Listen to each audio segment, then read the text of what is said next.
मैं Anil sir, bio classes.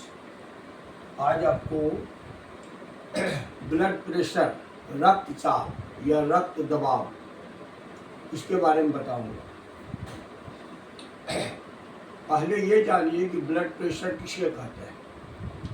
Contraction of heart, pressure to arteries wall, जब आपके धमनियों पर हृदय का संकुचन होता है तो उसको हम लोग ब्लड प्रेशर कहते हैं। और ब्लड प्रेशर को सबसे पहले एक साइंटिस्ट थे, उनका नाम था एस हेल्स।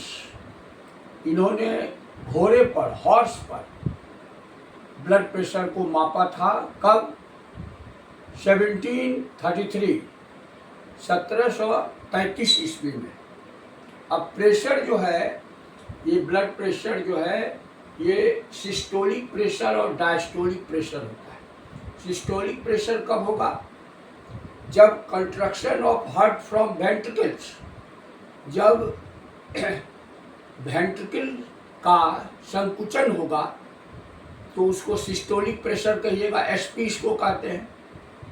और एसपी जो होता है, ये 120 mm ऑफ मरकरी कॉलम, और ये प्रेशर डालता है किस पर? ये आर्टरी पर डालता है। और इसमें डायस्टोलिक प्रेशर क्या होगा? डायस्टोलिक प्रेशर में एक्सपेंशन ऑफ वेंट्रिकल कब होगा?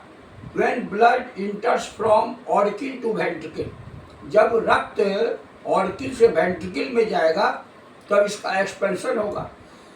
और इसका एक्सपेंशन डीपी कितना होगा? 80 mm ऑफ एचजी कॉलम। तो इन टोटल बीपी कितना हो गया?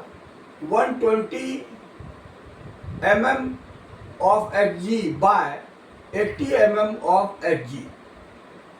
ये अब इसका measurement of BP, blood pressure को जिस एपरेटस से हम मापते हैं उसको स्फेग्मोमैनोमीटर कहते हैं। इसी से आपका जो है ब्लड प्रेशर नापा जाता है।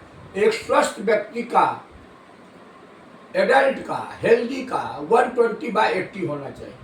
अब इसमें दो एबनॉर्मलिटीज है। एक है हाइपरटेंशन। हाइपरटेंशन कब होगा? आपको 150/90 mg/Hg रहेगा। मतलब आपका एसपी 150 रहेगा और डीपी 90 रहेगा। कैसे होता है? इसका कॉजेज क्या है? इसका कॉजेज है कि ज़्यादा भोजन आप कीजिएगा, मोर फूड, भय आपको लगेगा, चिंता होगा, और इससे क्या होता है? इंटरनल ब्लीडिंग होगा, आंतरिक स्राव होगा, हार्ट स्ट्रोक भी हो सकता है। तो ये सब इसका कारण है। और दूसरा है एबनॉर्मलिटी, हाइपोटेंशन। हाइपोटेंशन में आपका प्रेशर कितना रहेगा? ऊपर वाला 100 रहेगा और नीचे वाला 50 रहेगा। और इसमें क्या होगा? आपका धमनी जो है फैल जाएगा, लॉस ऑफ ब्लड होगा और प्रेशर लो हो जाएगा। तो यही जो है आपको ब्लड प्रेशर का इतिहास है। और यह ब्लड प्रेशर अभी के युग में, मॉडर्न युग में, आधुनिक युग में, साइंटिफिक युग में, और आपको पूरे वर्ल्ड में यह डिजीज जो है, आपको डिजिटल डिजीज इसको कह सकते हैं आप।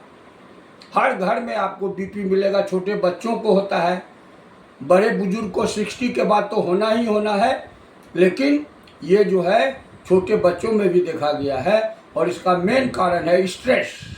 जैसे आप सोचे हैं IAS बनना, ITN बनना, और बन गए आप जो है क्लर्क। तो इसलिए स्वस्थ रहना चाहिए, नो टेंशन, नो फियर, मस्त होकर रहिए। Thank you.